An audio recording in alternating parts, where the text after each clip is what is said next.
Vamos prosseguir com Simple Past Tense of Regular Verbs. Já temos pronto toda a estrutura de regra, de colocação do ED, forma afirmativa, forma interrogativa. Então, vamos observar no prosseguimento o que é que temos para a aula de hoje.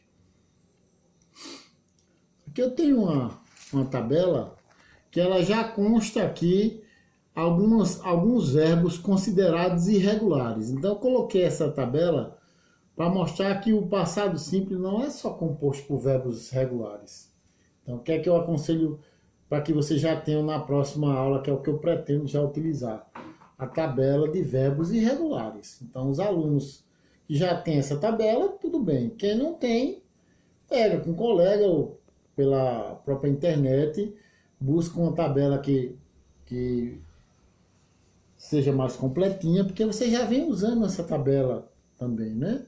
Então, é observar que a tabela mais ampla vai garantir que você tem um repertório maior de verbos irregulares. Então, para você ter uma ideia, não se mexe com esse assunto sem antes consultar a tabela.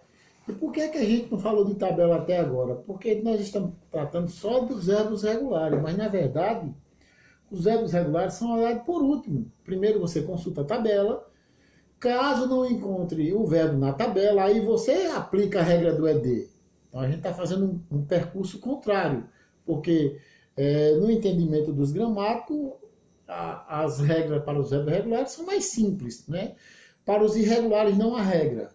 O que existe é a utilização dessa tabela. Então preciso que já na próxima aula você já tenha essa tabela, porque quando eu tratar da lista de verbo irregular, você já sabe do que se trata. Então, quem já tem, isso esses alunos da casa, os que já estudaram em anos anteriores no Educandário Olímpia, com certeza tem essa tabela. Mas alguns alunos novatos que vieram oriundos de outras escolas, de outras cidades, talvez não tenham essa tabela. Mas é fácil, ou pega com um colega, ou vai na internet e coloca lista de verbos irregulares em inglês. Então, isso é uma tabela que normalmente uma tabela considerável vai ter aí 8, 10 páginas para você. Então não vai pegar aquela tabela minúscula que não contempla a quantidade de verbo que você vai usar. Então eu já fiz assim, já mostrei aqui situações, por exemplo, ó, esse verbo aqui, have, é um verbo irregular.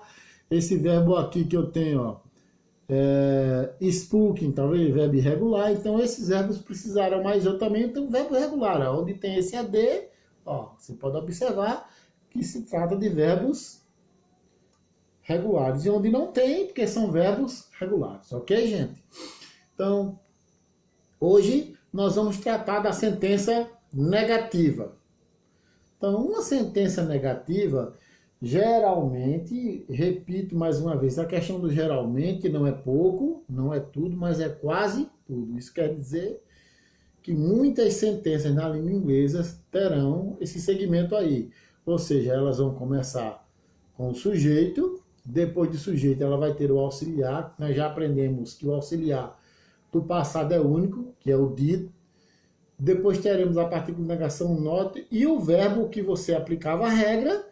Na afirmativa não vai precisar de regra na negativa, porque ele vai ficar no infinitivo sem o TO. E por último, o complemento, que vocês também já colocaram aí quais são os complementos. Ontem, semana passada, mês passado, o ano passado. Assim, esses complementos que são relativos ao passado, já que é uma modalidade de tópico gramatical que necessita que o tempo fique expresso, quando é que de fato ocorreu a sentença. É uma característica peculiar do Simple Past Tense, exatamente expressar a ação, dizendo quando foi que ela ocorreu. Então, pegando as sentenças anteriores, eu estou fazendo aqui para colocar as três, né? Marcelo studied science last week, ou seja, Marcelo estudou ciência a semana passada. Então aqui observe que é uma afirmativa, porque eu estou vendo aqui que tem o ED, ó. Tá? Esse verbo termina em Y precedido de consoante, tira o Y e coloca IED. Quando se passou para a interrogativa, aí eu já usei o auxiliar, que é o did, né, que não tem tradução. E o verbo voltou para o infinitivo sem o TO. Não é isso? E não esquecer que aqui termina por interrogação.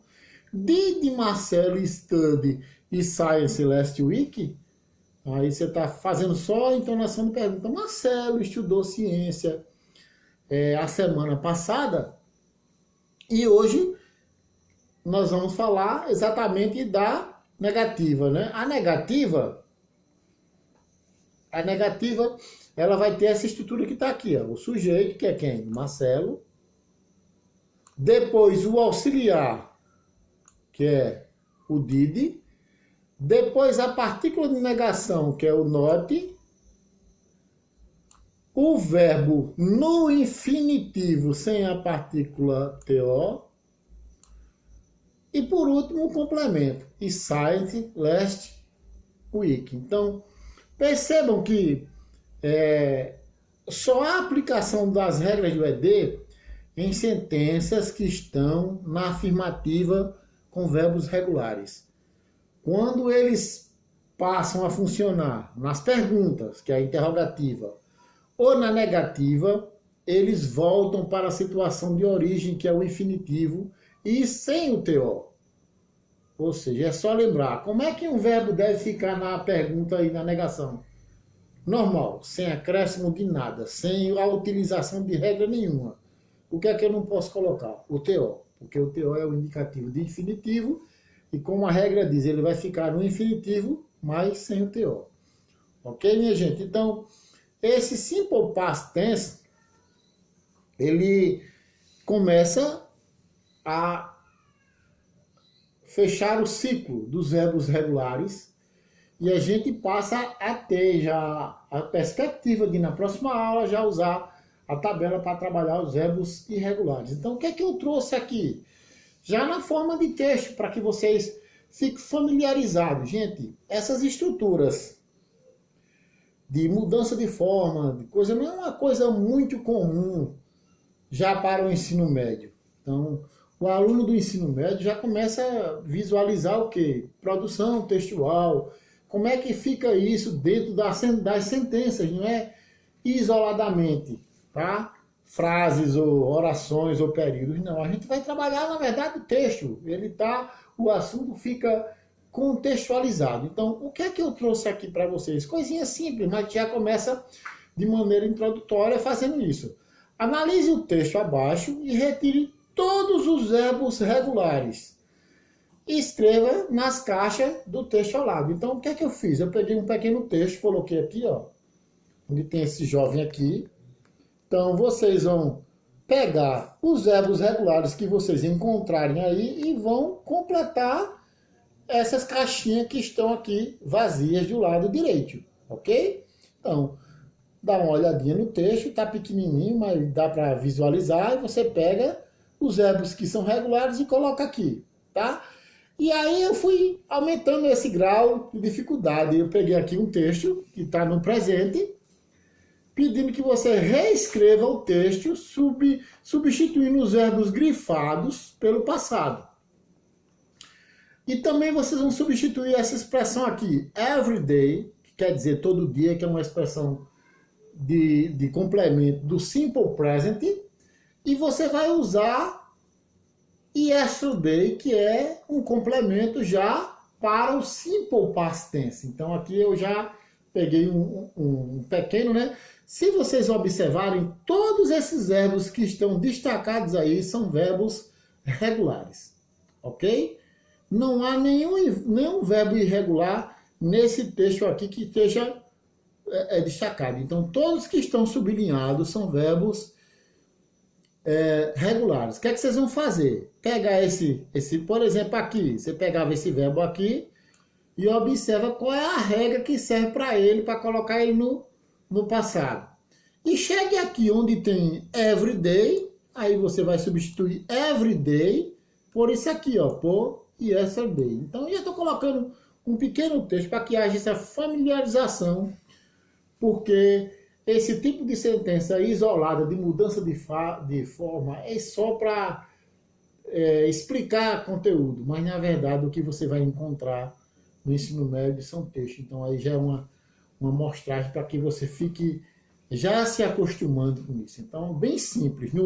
Naquela primeira parte, você vai observar o que é que tem aqui nesse computadorzinho, nessa tela, e vai completar aqui.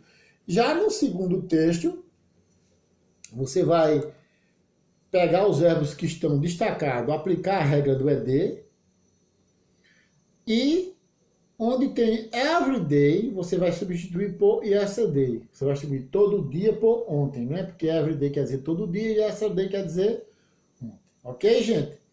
Então, façam as tarefas, me enviem, tá? E agilizem essa lista de verbo irregular. Quem não tem, ou pega com um colega para tirar a cópia, ou vai na internet e só é pegar. Agora eu aconselho que pegue uma lista mais ampla, não pegue aquela lista simples que tem uma folha nem duas, não. Essa, normalmente uma lista razoável com os verbos irregulares vai ter 5, 6, 10. Essa já dá para trabalhar o conteúdo, tá bom? Então uma boa semana para vocês, bons estudos, conto com a participação, já estou recebendo uns exercícios de vocês, e aí a coordenação deve ter passado qual é a sistemática, né? As participações de vocês contam de 0 a 5, e os outros 5 é o que vale a prova. Então o aluno que não mandar nenhum material para mim já se considera que está de recuperação, porque ele não vai fazer uma prova valendo 6, a prova vai valer 5. Então o 5 é pela participação. Então cada participação de vocês, eu somo tudo, conto quantas aulas foi, quem participar de tudo, não faltar nenhum material enviado, vai ter 5, e a prova marcada pela direção da escola, no calendário normal, vale de 0 a 5, ok? Então, boa semana, bons estudos, e até a próxima aula.